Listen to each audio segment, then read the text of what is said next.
am so excited about all 3 recipes in today's video, y'all.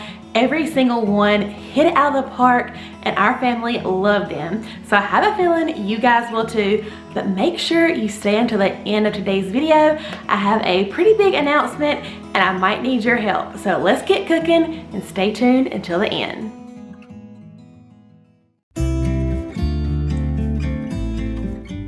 So I just have my chicken breast placed in my slow cooker. The recipe I'm following calls for 2, but I had 3 small ones, so I'm just using 3. Next, we're gonna drain 1 can of whole kernel corn. We're gonna add that in. Next, I have 1 can of black beans. I'm gonna drain this, rinse these, and get these in the crock pot. Next going in, I have 1 can of Rotel, and we're just gonna leave this undrained. Next, we're just adding in 2 cups of chicken broth. We're also gonna add 1 packet of ranch seasoning mix. We're also gonna add 1 teaspoon of ground cumin, 1 tablespoon of chili powder, and then 1 teaspoon of onion powder. We're also gonna add in 1 cup of cooked and chopped bacon. All right, I'm just gonna kind of give all this stuff on top a little stir, and I'm gonna cook mine on high for about, I don't know, anywhere from 3 to 5 hours, but you can cook it on low as well for 6 to 7 hours, just until your chicken is done. And then we're gonna shred up the chicken and add a couple more ingredients right at the end. Also, this recipe says to add 1 block of cream cheese at the beginning, but I think I'm gonna let mine cook just an hour or 2 maybe, and then add that cream cheese. All right, so let's get the lid on. I'm gonna turn it on. I'll check back in just a little bit. All right, so it's been a few hours. My chicken is nice and tender in there, so you can pull your chicken out and just shred it up with 2 forks. I'm just using my mix and chop, so I use it for everything. It works perfectly for this. I just stick it down in here and shred up my chicken with 1 little tool. So I'm gonna get this chicken all shredded up. And I also did add that cream cheese. I told you guys I was gonna add it. I just added it in after it had cooked a few hours because it really doesn't need to sit there and cook the whole time. It basically just needs to melt. It already looks so good. Perfect for fall, perfect for even game day on a Sunday afternoon, Sunday evening. I think this would be perfect. But now at the end, I just have some freshly shredded sharp cheddar cheese. We're gonna add about 1 cup in here, and we're just gonna let this melt. Just gonna give this a stir, and this won't take long at all. I actually already have my slow cooker on warm. I'm just gonna let this sit another 10 minutes while I get everything else ready, and it will be time to eat this delicious white chicken chili. All right, our white chicken chili is done, and we're getting ready to plate this up. It smells so good. I smell that bacon in there. I can't wait to try it. Looks so good, so hearty. We're gonna top with just a little bit more shredded cheese, a little bit of sour cream. We love to eat our chili with some tortilla chips, a little lime on there. That looks so good. All right, let's try it. We all 4 enjoyed this chili so much. That bacon flavor really comes through. We thought this was such a good new recipe, new to us anyway, recipe for white chicken chili.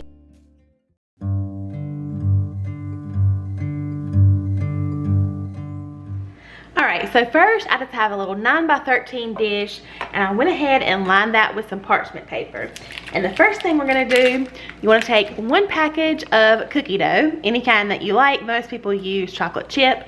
We're just going to take this out and spread it all along the bottom of our baking dish. And I have a helper today. I got it.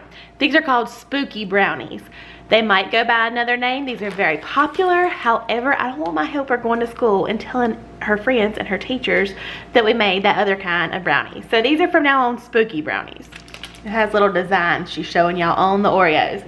All right, pro tip, your cookie dough is probably gonna be a little bit hard coming out of the fridge. So you can let it sit out, but I just popped it in the microwave for about 20 seconds. And now they are soft. Okay, so just mash them and spread them out all evenly in the bottom. Mash them? Mash them. Yeah, I love mashing stuff.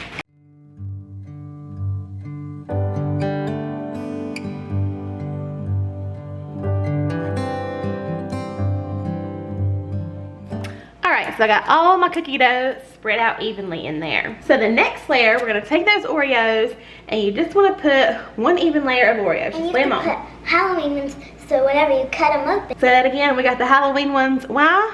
Because whenever you cut the thing in slices, you'll see the orange. Yes, and that makes them spooky. Exactly. But of course you can use any kind of Oreos. And we gotta put the scary side up.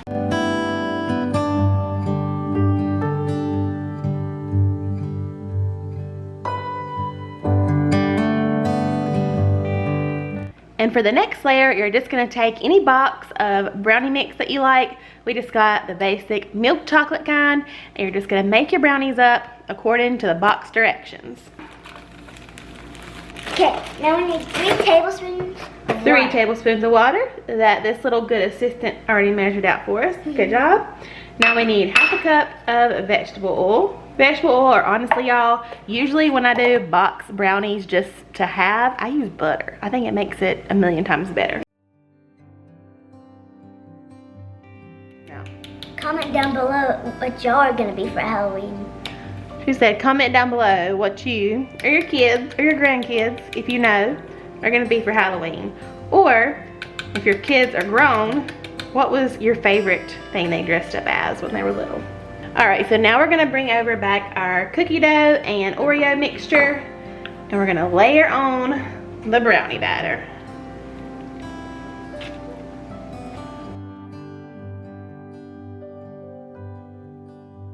Alright y'all, so I have my oven preheated to 350, and these are gonna bake about 30 to 40 minutes just until the brownies are done.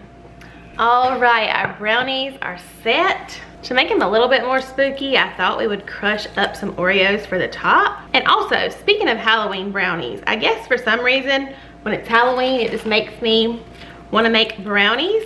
I have another amazing brownie recipe I shared last year, and it is a chocolate orange brownie. It is so good.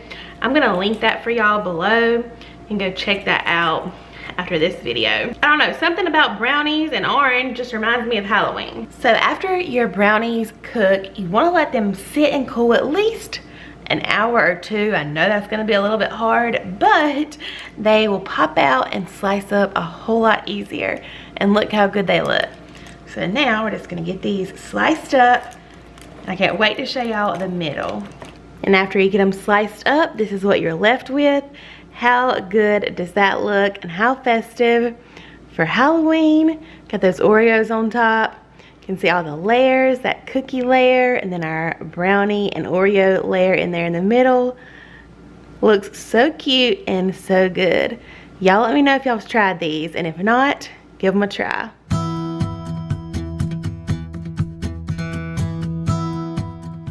So for this meal, this is one of those things where you use whatever vegetables you and your family like. I really love to use a bunch of different colors when I make these. So today I'm using a red pepper, green pepper, purple or red onion, and then I have some mushrooms over here. So first I'm gonna get all these veggies chopped up, our mushrooms cleaned up, and into the bowl. I'm just gonna chop these veggies into about 1 to 1.5 inch thick or big pieces. So for our meat, for our kebabs, I actually found 2 pretty good looking steaks on sale the other day at my grocery store. And I found 1 sirloin and 1 ribeye, and they were only about $4 or $5 a piece, so I snagged them. This is a great way to grab a couple steaks and make your steak go even further.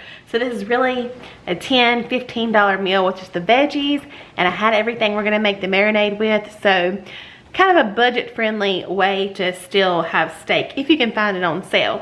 So I'm gonna do the same thing with these steaks. I'm gonna cut these up into about 1 to 1.5 inch little pieces and get those into the bowl with our veggies. Also, while I'm cutting up our steak, this would make a great sheet pan meal. You do everything exactly the same and then throw all this on a big sheet pan, and then you don't even have to skewer it, take it out to the grill, any of that. If you have a big skillet, that will also work really well. Or you could even throw all this into the air fryer, but you'll just have to do it in batches. And I'll try to remember to put the directions for all of those methods down below. All right, y'all, so I have all of our steak down in there. Our veggies are underneath. We're gonna stir everything up here in just a second. But first to this, we're gonna add about 1 cup of soy sauce. Next, I'm going in with about half a cup of olive oil. You could always use any kind of oil, avocado oil, whatever you have. Next, I'm just adding a couple tablespoons of red wine vinegar. We're also gonna add about 2 tablespoons of honey. Next, I'm adding about half a lemon. It's juice from half a lemon, I should say. And yes, I know I'm using this upside down, but I don't care, okay? Like we said in the other video, you do what you gotta do to get the stuff in the bowl. That's all that matters. Now I'm actually gonna add some of the Auntie Nono's everything seasoning. It's just salt, pepper, garlic, and onion. Got all your good stuff in there. And I thought we would add some Auntie Nono's seafood seasoning as well. It's just got your paprika, a little bit of brown sugar, lemon, all that good stuff we want on these veggies anyway. I think it's gonna be so good. All right, and lastly, I'm just gonna go in with a couple tablespoons of minced garlic. All right, now I'm just gonna go in and gently kind of toss it all around.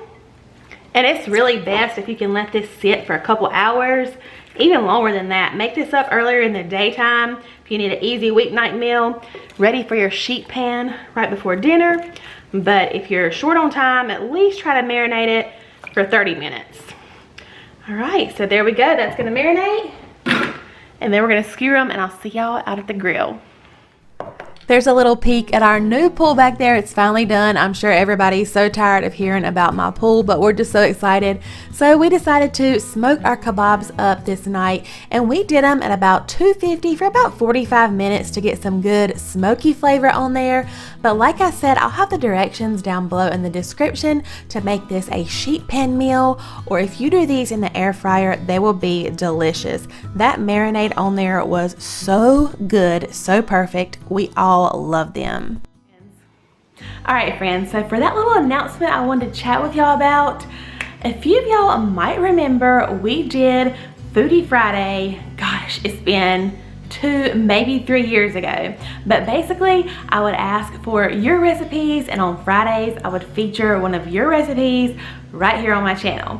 So, ever since I started doing my Southern Church Cookbook series, so many of y'all have commented and told me your variations on certain recipes, or you even shared your own recipes or certain things that you would always have on Sunday dinners. Well, that gave me an idea. So I got to thinking, and I want you guys to send in your best Southern Church recipe. It can be from a cookbook that you always turn to, something you've made for years. It could be something that you and your family just always have on Sundays after church, or something you always bring to a church dinner.